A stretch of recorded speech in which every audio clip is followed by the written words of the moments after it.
Oil की क्या कीमत है? ये 107, 105, $106 के करीब है पर बैरल है। यही प्राइस मई 2014 में भी थी, मई 2014 में, और हम 22 में हैं।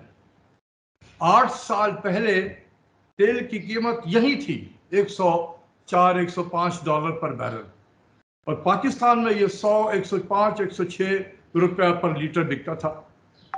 आज इंटरनेशनल मार्केट में वही प्राइस है, लेकिन पाकिस्तान में 234 हो गया है। किसने फर्क डाला? दो चीजों ने फर्क डाला। एक जिसको मैं कहता हूं रजा बाकर इफेक्ट, डिवैल्यूएशन। अब एक मिनी रजा बाकर भी बैठा हुआ है वहां पर स्टेट बैंक में, जूनियर रजा बाकर। 30 रुपया तो इनकी हुकूमत के आने के बाद भी एक्सचेंज रेट नीचे चला गया। ठीक है, तो क्या हुआ कि कीमतें इंटरनेशनल मार्केट में आज से 8 साल पहले वाली मौजूद है, लेकिन पाकिस्तान में तकरीबन दुगना हो गया है तेल की कीमत। इसकी दो वजूहात हैं, कोई आपको नहीं बताएगा। एक तो रजा बाकर इफेक्ट, डिवैल्यूएशन होगा, लैंडेड कॉस्ट बढ़ता चला जाएगा चीजों की, और दूसरा Pakistan petroleum development levy, petroleum development levy, PDL जिसे कहते हैं। ये क्या बना है पीडीएल? ये आउटकम है 7th एनएफसी अवार्ड का।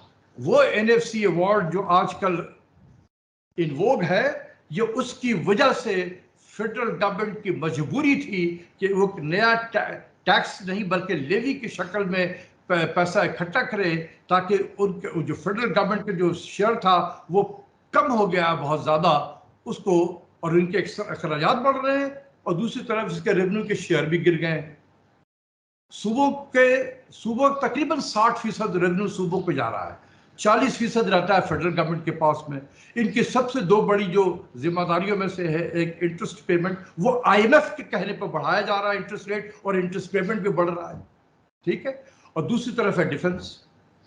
ये फेडरल गवर्नमेंट की जिम्मेदारी है, सारा पैसा तो इसी में चला जाता है। तो वो कैसे हुकूमत चलाए? तो उन्होंने कहा कि हम एक पेट्रोलियम डेवलपमेंट लेवी लाएंगे, क्योंकि ये लेवी इसलिए रखा गया है कि ये टैक्स नहीं है, और अगर ये टैक्स होता तो ये हमारे डिविजिबल पूल का हिस्सा बन जाता, और इसमें भी 60% सूबों पे चला जाता। तो ये जो लेवी लगाई गई है, इसने फर्दर ऐड किया है पेट्रोल के प्राइस में, हाइक में। तो ये इसीलिए किया गया है। हम इंटरनेशनल मार्केट में तेल की कीमतें नहीं बढ़ी है, मैं आपको बता रहा हूं कि 8 साल से नहीं बढ़ी है। जी बिल्कुल, आपने सही कहा, 8 साल के सतह पे है। लेकिन रजा बाकर इफेक्ट, नाउ जूनियर रजा बाकर इफेक्ट, और पेट्रोलियम डेवलपमेंट लेवी, जो पैदावार है 7th एनएफसी अवार्ड का, आज तक किसी आपने देखा फाइनेंस मिनिस्टर ने नेशनल फाइनेंस कमीशन के अवार्ड पे एक लफ्ज भी बोला हो? मैं आपको बता देना चाहता हूं कि इस एनएफसी अवार्ड की मौजूदगी में पाकिस्तान में कभी भी फाइनेंशियल स्टेबिलिटी नहीं आ सकती है, नहीं आ सकती है, नहीं आ सकती है। जी बिल्कुल डॉक्टर साहब, आपने सही कहा। एक एनएफसी है, फिर 18वीं तरमीम थी, उसके बाद ये कार्टलाइजेशन जिस तरह हो गई है सियासत की, फिर इनके अलावा oil and gas regulatory authority और नेपरा है, पता नहीं क्या क्या, ये कार्टल है। मेरा ख्याल है इन्होंने पाकिस्तान पे हुक्मरानी का एक तरीका इख्तियार कर लिया है। आवाम जाए भाड़ में, मुल्क के मफादात जाए भाड़ में। बहुत बहुत शुक्रिया दोस्तों, आपने सुनी डॉक्टर अशफाक हसन की बातें कि बहुत सारी नाइंसाफ़ियाँ हुई हैं, और किसके हक में? असल में पाकिस्तान की जो अशराफियाँ हैं, सिविल मिलिट्री अशराफिया, उनके हक में बहुत सारे ऐसे इकदाम हुए हैं जिसका बराह रास्त खमियाजा इस मुल्क को भुगतना पड़ रहा है। और जो ताज़ा तरीन IMF का जो प्रोग्राम है, वो डॉक्टर अशफाक हसन खान के मुताबिक पाकिस्तान को उसने मुकम्मल तौर पे जकड़ लिया है। बुनियादी मकसद क्या है?